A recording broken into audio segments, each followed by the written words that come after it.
అబ్బబ్బా ఎంత పని చేసినా అలసిపోయిన మన ఆడవాళ్ళం ఈ పిల్లలతో మాత్రం ఖచ్చితంగా అలసిపోతామండి. ఏదో ఒక విషయంలో ఒకరినొకరు కొట్టుకుంటూనే ఉంటారు. అసలు నాన్ స్టాప్ అనమాట. నువ్వు ముందు నేను ముందా, ప్రతి ఒక్క విషయానికి ఇలా పోటీలు అయితే వీళ్ళకి ఎక్కువ అనమాట. ప్రతి ఒక్క పిల్లలు ఇంతే పోటీతత్వం ఎక్కువ ఉంటుంది. అరే కొట్టుకోకుండా ఏదో ఒక ఆట ఆడుకుంటా అంటే అస్సలు వింటారా? అస్సలు వినరు. అందుకే ఇలా కాదని చెప్పి పిల్లల్ని బయటికి పంపించకుండా ఇలా ఇంట్లోనే ఆడుకునేలాగా టేబుల్ టెన్నిస్ అయితే బుక్ చేశాను అనమాట.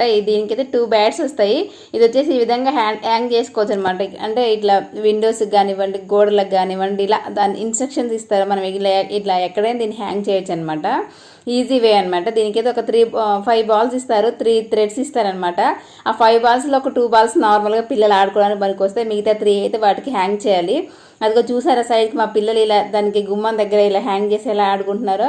పిల్లలు ఇంట్లో ఉన్నప్పుడు కొట్టుకోకుండా ఈ టేబుల్ టెన్నిస్ చాలా బాగా యూజ్ అవుతుంది. ఒకళ్ళున్నా ఆడుకోవచ్చు, లేదంటే ఇద్దరున్నా కూడా ఇలా మంచిగా అయితే 2 బ్యాట్స్ ఉంటే ఆడుకోవచ్చు. కమ్యూనిటీలో పోస్ట్ ఉంటుంది, కావాలంటే బై చేయండి.